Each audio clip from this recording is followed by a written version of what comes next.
What do you think is so cool about survival? Well, the thing is, like, they do it because most of them say they're a family of hunters. Yeah, so they grow up doing stuff like that, right? And so Yeah. it's kind of, they train, and it's almost like you with baseball, right? But it's instead for them, let's say practicing baseball, they're practicing how to build huts, and they're practicing how to start fires and hunting. It's just different, right? Yeah. Yeah. When you think of, have you ever heard of the word survival?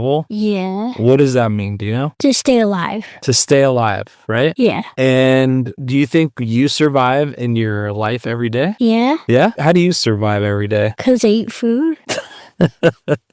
So I put food on a plate for you and then you eat it. Yeah. And that's surviving, right? Last Saturday, after Damien's soccer game, you guys asked if we could go on a hike. Yeah. And so we went, and I think it's kind of like survival in a way where, we took a backpack and you go out on a dirt path and you get to explore, the forest, and we found like a little pond, and you guys found these hills and rocks and all this stuff. So what is it like when you get to go out in nature and just kind of spend time out there? It definitely makes me feel better. Why does it really? How does it make you feel better? 'Cause like it's basically fresh air where I don't have any headaches. Yeah.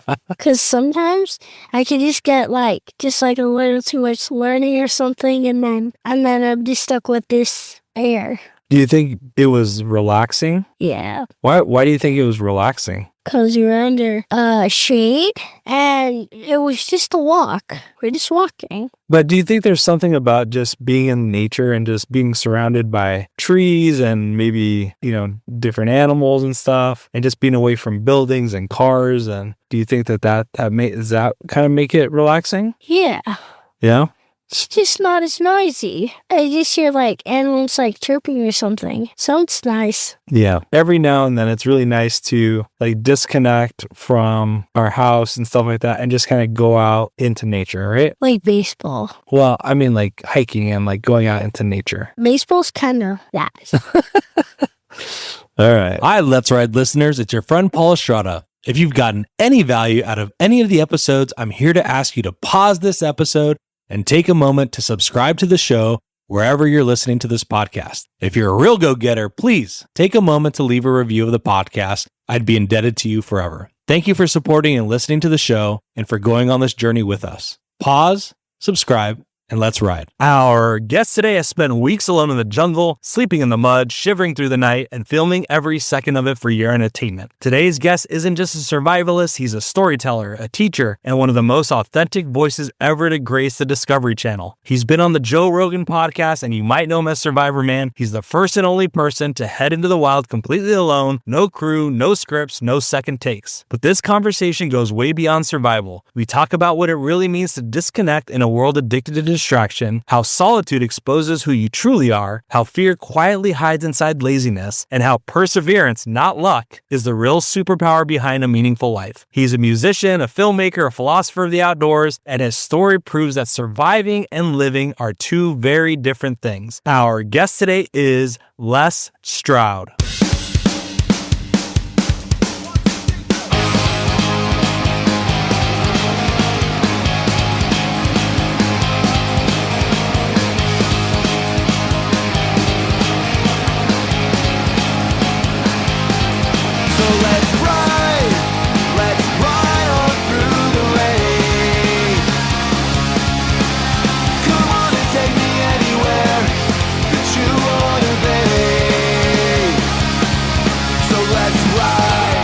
So last time you and I spoke, we were talking about Dodgers Blue Jays getting ready to start, and I had asked you how Canada was feeling about it. It ended up being, I don't know how closely you followed it, but it was a pretty massive up and down emotional roller coaster. So what's it been like?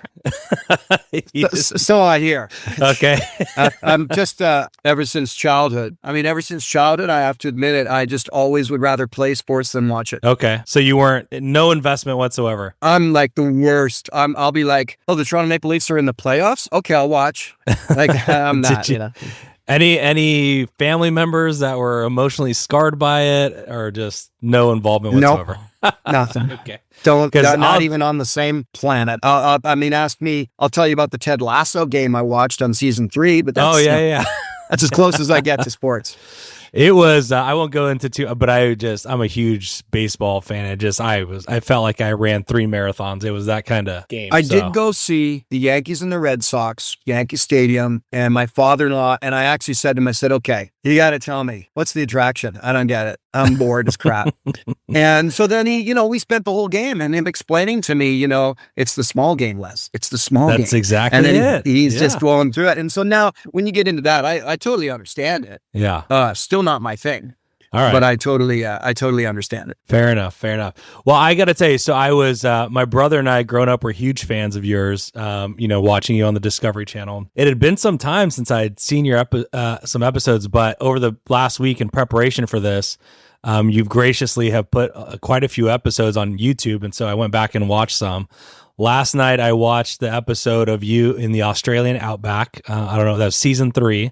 You had flew a plane in. I'm like, okay, Les is also a pilot. So, I mean, on top of all the other things that you do. And then, obviously you went about your business. You ate some grubs and some trees. You found some crawdads in a little pond. And I mean, it looked like you were thriving in a big way. But I guess that's what we see on TV, right? And so just to kind of set the foundation, can you just give us some insight into what that looks like on the back end and just kind of how you're mentally preparing yourself to put yourself in a very challenging situation? When you say the back end, do you mean during the week, what's going on, what you don't see, or do you mean preparing to go? In preparation for it, and then once you're actually in it, just kind of how you... Preparation for it is the most fun part for me. And often, there was certainly nothing to hide, that's for sure. I would go and because... You have to remember my goal was education. My goal was to teach people wilderness skills. And my agenda was that they would learn these wilderness skills so that they would be able to feel confident and comfortable out in nature and therefore connect to nature better. So there's a whole line of, reasoning there. And so if I'm going to go to Costa Rica or Australia, it's not like I can naturally know what plants I should eat or what,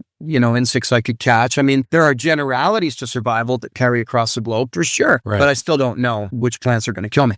So I would go ahead of time and spend a week learning on location. Okay. And I loved that. That was actually that was my favorite part of the entire 20-year experience was the week I got to spend on location, learning survival skills from a local who knew what they were talking about. Right. And then I would absorb all of that. And often I'd get kind of like you never take any notes. I never took notes, not because I'm a genius, but because I loved the skills so much that if you told me this is a certain type of leaf and you can eat this if you do that, I just remembered because I just love those particular skills so much. I didn't have to make notes, So then I would go out the next week armed with all this new information and skill instruction. But now it's like, now I kind of go back in time a bit. Now I'm adopting the role of just the person who's just like stuck out here. What do I do now? Right. And so I would know some stuff that I could show. And then there would be certain skills that I could do there. But let's say I've never done the skill like fire starting that way before. I would purposely not practice it because I don't want to just be a know-it-all guru. I want to still be in the role of someone who's stuck in this position, in this situation. And someone who's stuck in this situation,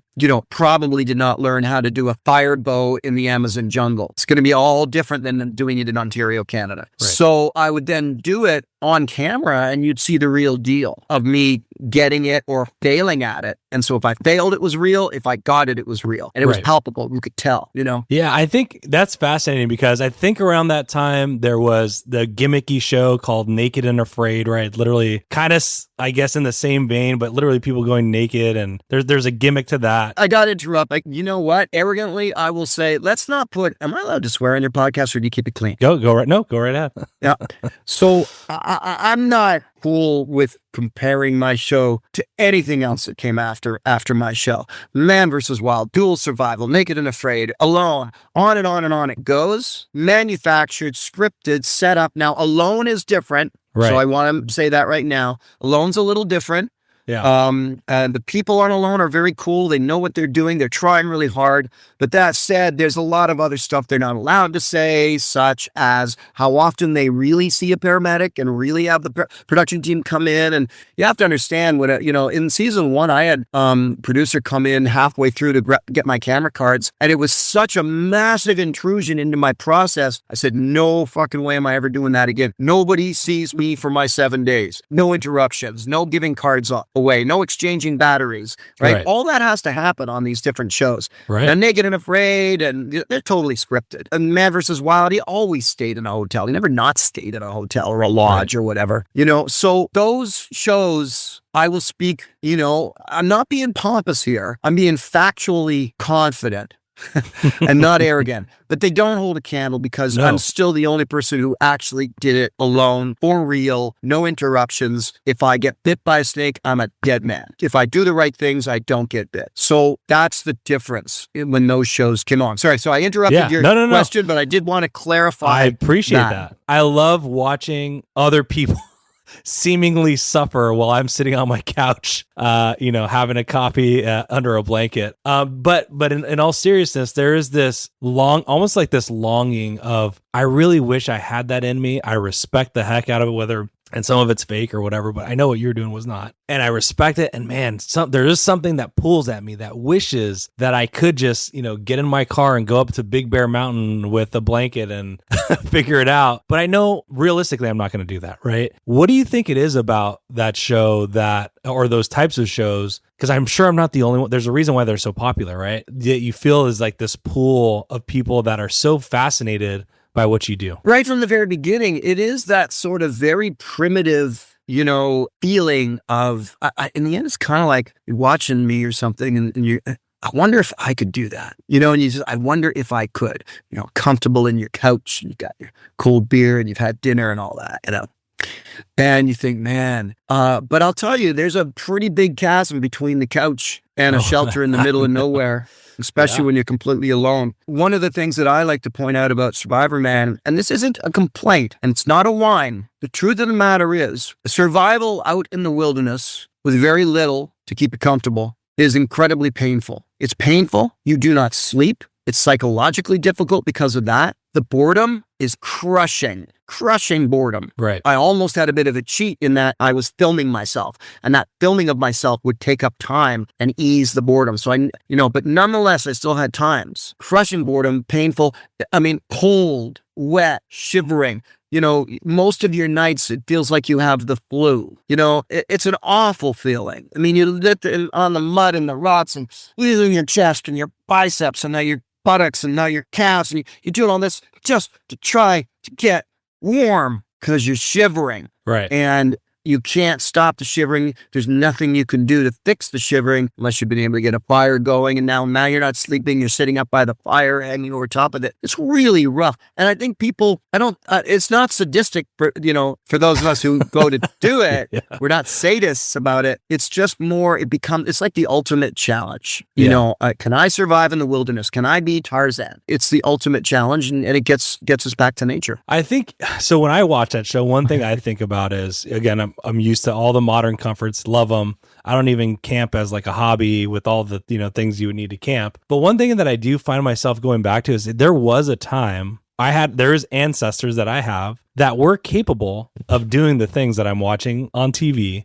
So it's in my blood somewhere in there, and I'm not special. It's there for everybody, right? We all come from that lineage. So there's also something there too, like almost like this possible connection of it's in there somewhere. If I really, really wanted to, I could probably get it out. Do you think that's true or not?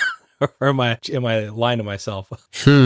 I don't think it's got anything to do with DNA. Okay. I think it's got to do with personal challenge. And I think that surviving alone in the wilderness is a kind of a representation of the ultimate personal challenge. It echoes of our primitive selves. Other people might look at different sports and challenges and things as also challenging yourself. So I'm a nature nut. I'm a wilderness nut. I connect everything to the natural world. I wish everybody did, but not everybody does. So for someone else, it might be doing an Ironman marathon. Mm. That's their ultimate. Right. They don't give a crap about nature. Right. Or trying to pretend they're Jeremiah Johnson in the mountains somewhere, So I think if it's in you because of your desire to be challenged, not because of your desire to be Jeremiah Johnson. One is the DNA and one is cultural. For everyone like me, there are people who could give a crap about nature. Right. So their challenges are going to be different. I'm thinking back actually just to last week. I went out to lunch with a coworker and I said, "Hey, what are you doing this weekend?" She said, "I'm going to go on a camping trip." And I'm like, "Oh, that's great. Like, what is the appeal? Like, can you explain to me, for someone that hasn't done it, why is this something that you are willing to drive 2, 3, 4, 5 hours, lug all your gear there and back, not shower for a couple days? Like, is it,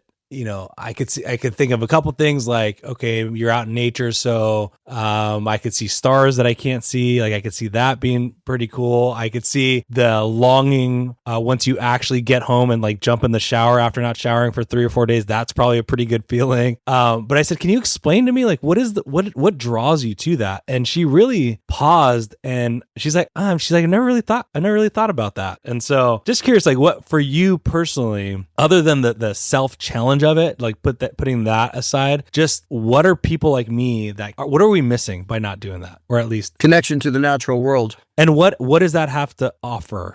I know that's kind of vague, but what does that have to offer? Real life itself. What do you give us an example? We come from nature, cliche. Without nature, we're nothing, cliche. Everything we make, including the computer I'm talking on, came from nature. Captain Obvious. You know what? It's like experiencing love. How do we describe the experience of love? Very, very difficult. The old joke of, how do you describe pornography? You can't, but you know it when you see it. And it's the same thing alternatively with love. It's very difficult to say why I love my wife or my son and daughter, my dogs for that matter. It's very difficult to explain that, but I do. And the connection with the natural world, the connection with nature is on that level. It's on the level of love. And when you're in nature, and this is science now, science studies, you become less stressed, more intelligent, neurons are connecting. You recover faster from ailments. You heal quicker. They've shown that a patient that is just able to see a tree through their window in the hospital room will require less painkillers and will recover faster than one that can't. So to me, nature will do for you these kinds of benefits, whether you want them or not. You go into nature angry or stressed, it's going to work for your benefit. There's no negative. Having a wonderful, loving relationship. What's the negative? There isn't one, Right. And my wonderful and loving relationship is with nature. And I think it's inherent for all people to have that. Because going back to your first question, now we get into where I think DNA matters and counts. It's not the struggle that is part of our DNA. It's being connected to nature that's part of our DNA. I mean, so when you say it from that perspective, again, in my head, the idea or the concept of shutting the Wi-Fi off for a couple days sounds super appealing, right? Because what am I doing when my mind has a moment to think? I'm like, oh wait, I'm thinking, let me grab my phone so I can start scrolling and stop thinking, right? And so that is very appealing to be able to go out and turn that off. And you mentioned something earlier about solitude, and that in the context of, hey, that's actually a big struggle when you're by yourself. But I guess leading into that, it's like the ultimate form of shutting off your devices and just kind of being stuck with yourself. I mean, maybe given that you're not with, let's say, somebody else, right? So what has solitude taught you about yourself that maybe you wouldn't have otherwise learned? Probably that I'm more fragile than I care to admit. Okay. There's a machismo and mythos around Survivorman. And I've taken out, strapping, jacked athletes. They can barely do a night, So I proved my toughness, over them when I'm in my zone, which is the wilderness. But it's the aloneness. The aloneness exposes, for me, you asked it reference to me. For me, it exposes my fragility. Where's the power in that, in understanding that? Rebooting your system, getting back down to zero, getting back down to base level, recognizing and understanding that I am fragile, no matter how cool I think I am, how many skills I teach and show, how many awards I win with this film I'm making. It doesn't matter, in that moment. I had a little thing I used to do when I would be on Survivorman episode, when I'd be filming Survivorman somewhere, and in the jungle, and for a brief moment, I would zoom up and out of where I was as if going to a GPS, Google Maps, and going the satellite image. And I go way, way, way, way up. And then I'd think, oh my God, I'm this little speck down here in the middle of the Amazon jungle. And it wasn't intimidating. It wasn't overwhelming. I guess part of me found it awe-inspiring, and part of me found it cripplingly lonely. Did you feel like let's say you go in there with, maybe there's been something that's on your mind and you go in as part of that survival journey of seeking clarity on something? Like you hear these stories about, the Native Americans, right, going on these journeys and looking for this spiritual awakening. Is there some legitimacy to that? And have you experienced anything like that? Absolutely. Several times, whether it's just with nature itself and that sort of cleansing, healing kind of perspective, whether it's ingesting plant medicines like ayahuasca, going that full bore, but still sort of connected to nature in a way. Yeah. That's the short answer is yes. I'm not going to have a lot of clarity sitting here in my kitchen or my living room. I got to really sort of focus, but a walk in the wilderness changes everything. Mm-hmm. Sometimes, not always. There's a lot of bees buzzing in your head, but sometimes they calm down when you're out there and start buzzing in unison. And that's when you get your ideas, you get your inspirations, you get your revelations. Yeah, it's a real thing. You're going to have a revelation in Times Square in New York?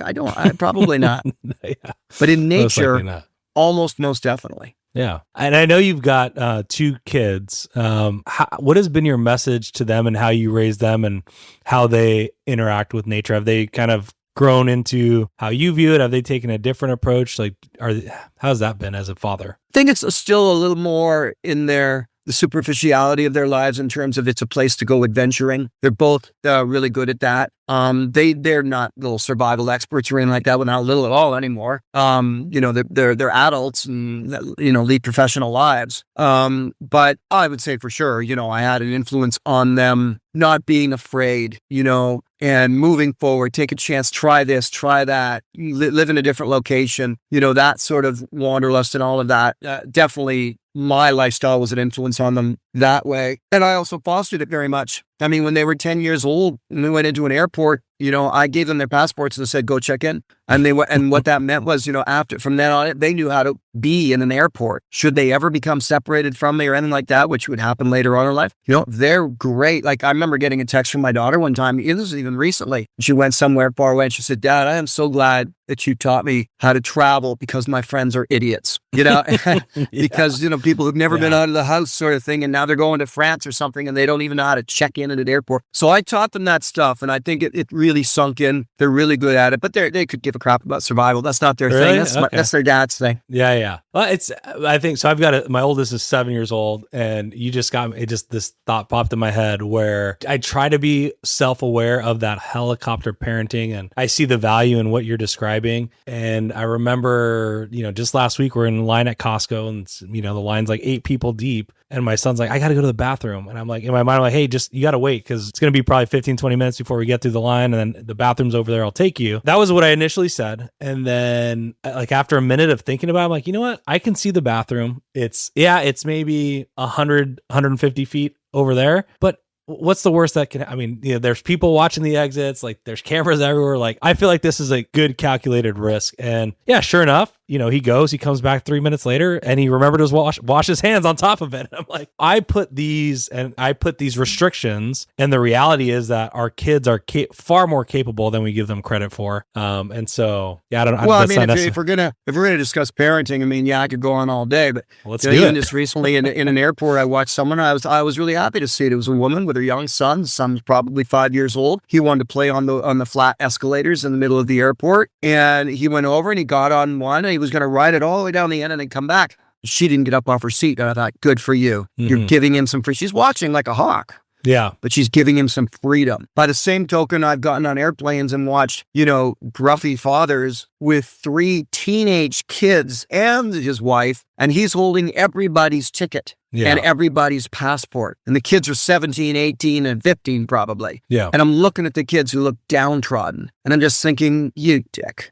Good Lord, you really got to be that much in control of your family? How sad, And as I said, when my kids were 10, take your passport. You go check in. You got any questions, you can look back at me. I'll help you. But otherwise, you go for it. I like that walking escalator, that resonates with me really well. I think part of me as a parent, this is my own shortcoming, is I'm perfectly okay with my kid doing that. It's just part of me is like fearful that he's going to run in, he's playing around. He's not paying attention to what his body's doing. He's going to hit the wrong person. That's going to get, most strangers are fine. They get it. They understand. But every once in a while you do run into that one that's just like not understanding and, gives you that look, or worse yet, maybe even comes up and confronts you. And so I see that in other parents too. It's like more so I want to give my kids this freedom, but I don't know. One, do you think I'm not parenting because I'm not watching them closely enough? Or two, you've got this grumpy person that wants nothing to do with the kid and you just interrupted their day for 5 seconds. Well, but it's nuanced, and you described two different scenarios that are radically different. One is your son's being generalized. He's just this and that. Maybe everything's all good. It's cool. Little stumble, bumps into somebody, and they're gruff about it. Well, that person's an asshole.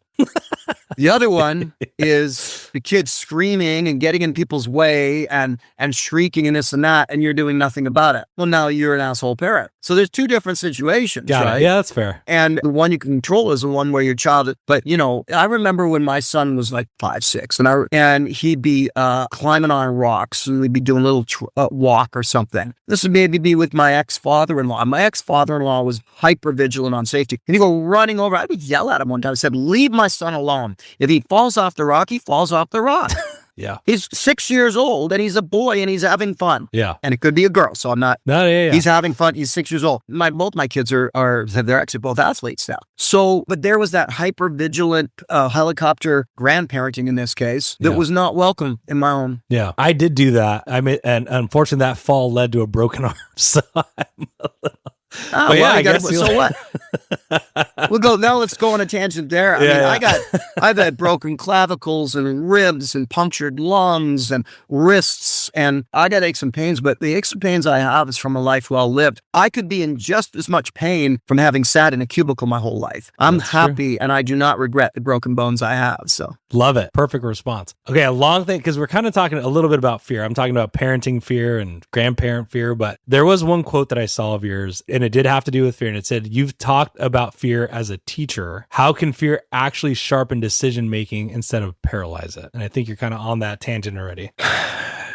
It doesn't. It doesn't sharpen decision making. Okay. It's in the way. Fear is in the way. Fear as a teacher, in that you can learn, other routes around your problem. But fear itself gets in the way big time. And I'll tell you one of the ways it gets in the way that is really insidious and rarely recognized. Laziness. Laziness is fear. And now we might give it a better word. Oh no, it's procrastination, and this means actually you're a thinker. No. I'm not talking about procrastination. I know procrastination very well, but I still get the job done eventually. Laziness is another story. Laziness, you never get the job done. You just sit there watching the baseball game with a beer. And it's fear that I think it's fear that prompts that laziness. Yeah. Fear of failure, maybe. Fear of rejection, fear of not getting what you want, fear of not getting where you want to go. So you know what? It's a lot easier to go watch the new Bruce Springsteen movie tomorrow night than to work on that project. Right. And I consider that, I love movies and stuff, but I'm using it as an example of we manifest laziness through things like watching movies. One of my weaknesses is TV, because I grew up in the 70s. Uh-huh. And that TV addiction can feed my laziness, which has been fostered by my fear of, do I really want to work on this project? I'm not sure if it's going to work out. Right. When really I should be working on the project. So that's the problem with fear, I think. I mean, fear causes a lot of other things, but I believe that it causes also laziness. And I think that is a insidious little issue that we let go. We don't think about it. We should. Well, I mean, you're clearly one that pursued your passions and your dreams. One thing that I find fascinating about your story, I know you had a life before Survivorman. I think what stood out to me the most about your career is the way most people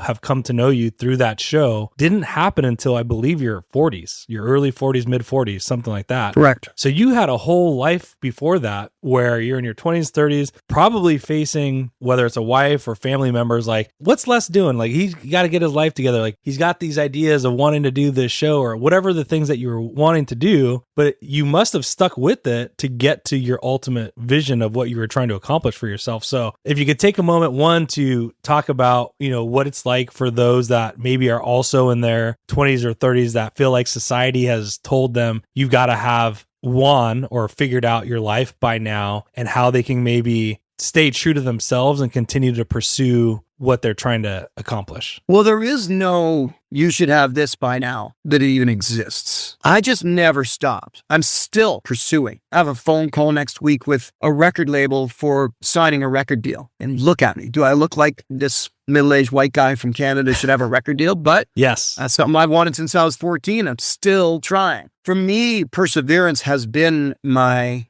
superpower. How long have you known you had that superpower? When did you recognize that about yourself? Part of me wants to say, well, after I became successful. I don't know that I've even taken the time to really articulate it as I just did. I mean, I've said I have a lot of perseverance. I've said that before, but so I come from an extremely dysfunctional background. So zero mentorship, zero guidance, nothing. I'm not exaggerating. Zero, zilch, nada. When I was about 19, I took it upon myself to start reading self-help books, reading success books. And it took me, I spent my, the many years reading all these books. And through that, I discovered that you can have this instinct to be successful. You can develop it. You can use this instinct to figure out which way to go and what to do. And a lot of that rests on the concept of simply having an idea. Yeah. A lot of people don't have ideas. I'm one of those people that gets too many ideas, granted, but I know people who I even do a talk on helping people to get ideas. And because I think you should have shotgun approach in the beginning. Lots of ideas, put them all on a piece of paper with a Sharpie. I spent my 20s learning about that. Les, before we move on to your, 30s, sorry to cut you off, because there's a really important point. I think it's important, which is you said you had zero,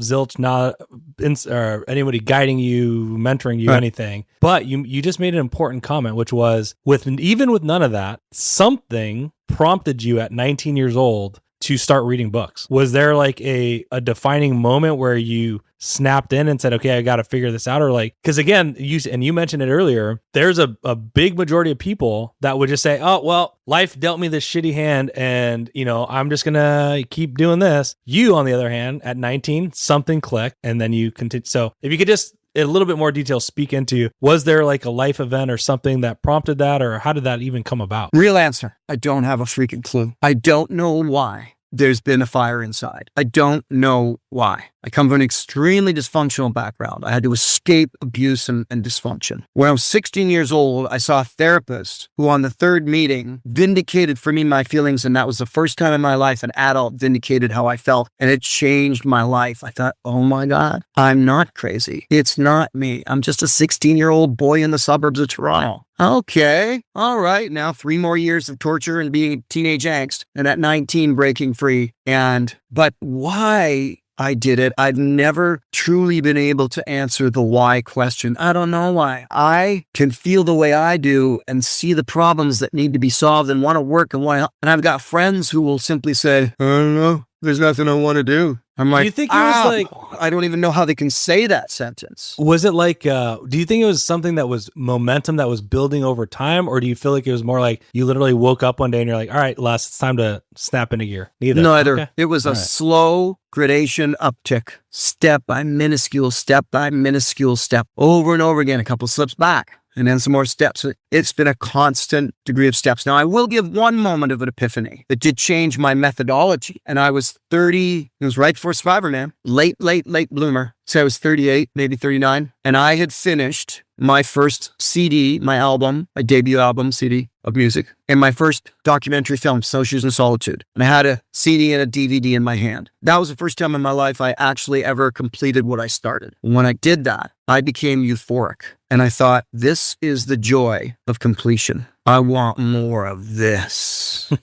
And I've been on that train ever since. The joy of completing what you started. Sometimes you go down the wrong road and you do need to back up and get on a different pathway. Yeah, that happens. A lot of times I'll freaking complete that thing if it kills me because I said I was going to finish it. And I often finish things and it's never or very rarely is me completing something been for naught. Once in a while, it's like, okay, it's done. I kept my promise, So the joy of completion was an epiphany. And look, when I said I had a late 30s, so everything else leading up to that, it was really honestly just this slow pathway in my life. Well, I cut you off because I really wanted to hit on that 19-year-old you, and you were starting to get into the 20s and 30s. So again, if you can just continue that story of, okay, so now you're reading these books, then how does that? So I spent my 20s learning about skill sets of instincts and success and so on. I mean, reading Rich Dad, Poor Dad and Getting to Yes and Think and Grow Rich. And I started with The Road Less Traveled. Actually, it was a Christian book. I started with anything that was going to make me be a better human being or be more successful and I had to change through. I had another interesting epiphany one time to do with money. When I was into my 30s, up until then, money and I had a horrible relationship. I hated it. Great disdain for money. I just wanted to be like a hippie and just like, we don't need money. We should just like operate on here, I'll give you some plants and you give me a dead hog. I was just like in that fantasy world. And then one day I just changed all of that. And like literally, that was sort of an overnight where I said, okay, you know what? From now on, this society revolves on money, whether we like it or not. It really does revolve on that. So money could be helpful. So I just changed. I said, okay, you know what? From now on, money likes me. And it did. It just that almost changed overnight. Mm-hmm. So that was an epiphany. So there were epiphanies along the way, but each one was more of a medium to low medium epiphany that changed a certain perspective I had. There was no one big moment. I don't know that there's ever one big moment. It's like saying they were an overnight success. Yeah, well, they spent 13 years working on it. It's the same sort of thing for me. Yeah, you were right. I mean, people don't realize that. And for example, Survivorman hit when I was about 41, 42. Mm-hmm. I'm on Jimmy Fallon, The View, Late Late Show with Craig Ferguson. I'm doing all that stuff and I'm still living under the poverty line. I was 46 years old, family of four at home, international television star, and I was still making less than $60,000 a year. Yeah. That's the reality people don't get. Mm-hmm. They think, oh, you're on Jimmy Fallon, you must be rich, and true. They sent a limo, so I came in a limo. Right.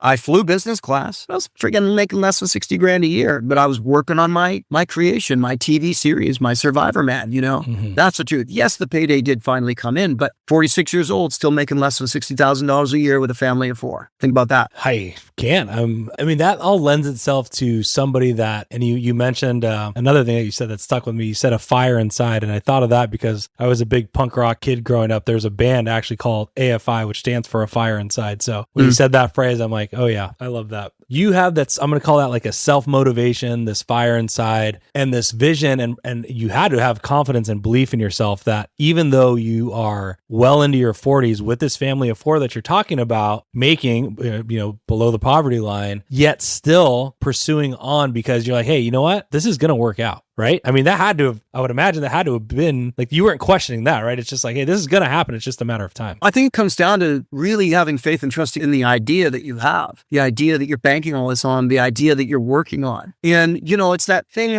where you're sitting around a group of people and you're trying, maybe trying to figure something out. And maybe you're just watching the game and you go, you know what'd be cool? So right there, I would stop and say, yes, whatever you're going to say, yes, it would be, and that's the thing. We just stop there. We say, it'd be cool. It'd be really cool if they could figure out a way to blankety blank blank. Oh, well, then you go back and watch the game, right? Well, so for me, I'm like, what would be cool? Yes, it would. Okay, can we work on it? Let's work on what would be cool. And so a lot of faith and confidence in these little ideas. Imagine anybody listening to this. Most people will say, I thought about this one thing. I thought it would be really amazing. And 6 years later, all of a sudden, it was like a big thing and they were selling them all at every Walmart. Like, I wish I'd done something with it. It's like, and it's in the air, right? It's just there with the energy of these ideas.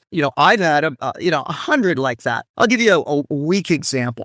Okay. Way back in the days, I'm just teaching survival. I'm an outdoor guide. And I just thought to myself, when you walk across the ice, if you're snowmobiling or snowshoeing, cross-country skiing, you go, there's always this danger of breaking through the ice, right? And so at home, we would all just kind of manufacture these little ice picks that you could stick in the ice and pull yourself up out of the hole. Oh my God, you fell through, but this is your emergency grippers to get you out of a hole in the road. Okay. So I remember thinking that I made my own and everything. And I thought, man, these things should be manufactured and sold to the snowmobile market. 10 years, 12 years later, exactly that happened and they sold in the millions. you know? So that's just me, but we all have these little ideas, these things. So Survivorman was me looking at really crappy survival films made by amateurs on substandard equipment, thinking in 1987, you know what would be a good idea? No. You know what would be cool? It'd be cool if I actually went out and had to survive, but had to film myself so nobody's with me. And that way I could really teach you about this fireball because I would need it. 13 years later is when I started pitching it. Ideas have to have their time and place. You can be too soon. I was too soon. We might joke and say, I was ahead of my time. Kind of were. You know, idea was too soon.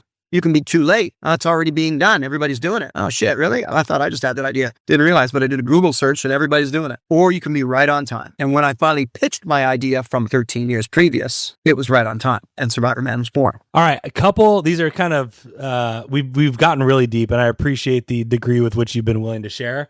I'm going to go not so deep now and just ask some really silly questions. One of which, what is something that you've eaten that most people would find disgusting, but is actually really delicious? Oh, scorpions. Is that the whole it tastes like chicken, or what does it taste like? Yeah, like little crispy ends of a chicken wing. You know, your little pointy, crispy ends sometimes on a chicken wing, on good chicken wings. Yeah, I like that. All right. Okay.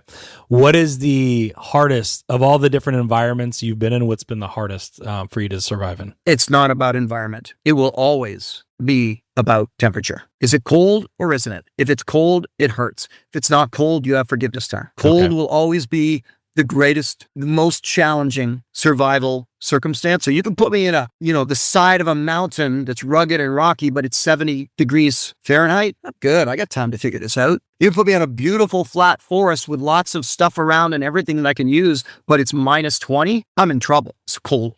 What is maybe a couple things that people should leave in their car in case they get stranded somewhere and need a couple things to survive maybe a night? Power bars, a way to get a fire going. A way to communicate to the outside world is huge. If you want, and those are my top 3. Okay, perfect. All right, so back to the deep stuff. We're going to wrap up with hopefully some good polish here to wrap up all these great discussions we've been having. So, and these are pre-written, so I don't normally like to do this, but I just feel like this is really important. So, question is, we live in an age of abundance and distraction. What's the modern version of getting lost in the woods, and how do we find our way back? I'd say social media absorption, doom scrolling. I'm thinking, when you ask that question, I'm thinking loss in the pejorative. And so you're swallowed up by social media, by memes, by advice, by videos, dog and cat videos. Shout out to the guy called Rockstar and his dog voices. I love him. But the way pull back, which I think you asked, is it's almost like there needs to be a slight physical step. Like, for those that didn't see, he just picked up and threw his phone. Right. Literally phone. Yeah, so you're in bed and you go see who texted you, but then you click on Instagram, throw the phone across the floor. Yeah. And throw it off the bed. You know, make it a physical, like you make it visceral to pull yourself back. And then, okay, you know what? I'm getting up. I said I was going to work out this morning. I said I was going to do a cold plunge. I said I was going to do my Wim Hof breathing. I said I was going to make a nice breakfast. I said, screw the Instagram, the YouTube, the TikTok. Physically throw the phone across the floor and go do that stuff. Love it. Make sure you have insurance on that phone or a case just so it doesn't break. But I love it. Maybe. Or let it break. Idea.